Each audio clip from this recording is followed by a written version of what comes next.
20% na po ang taripang ipapataw ng Amerika sa mga produktong mula Pilipinas simula August 1 ayon kay US President Donald Trump.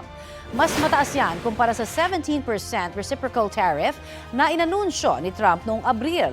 Sa sulat ni Trump kay Pangulong Bongbong Marcos, ito raw ay para balansihin ang anyay hindi reciprocal o patas na kalakalan sa pagitan ng Pilipinas at Amerika. Ang pagpataw ng dagdag taripa, paraan niya ay protektahan ang ekonomiya at national security ng Amerika. Kung gaganti raw ang Pilipinas at tataasan din ang taripa sa Amerika, idaragdag daw ito sa ipapataw nilang 20%. Sa mensahe sa Reuters, sinabi ni Philippine Ambassador to the US Jose Manuel Romualdez na makikipag-ugnayan ang ating gobyerno sa Amerika para mapababa ang taripa. Sinisikap ang kunin ang pahayag ng economic team ng Pangulo. Sa ngayon, nasa 20 bansa na ang pinadalhan ng sulat tungkol sa bagong tariff rate.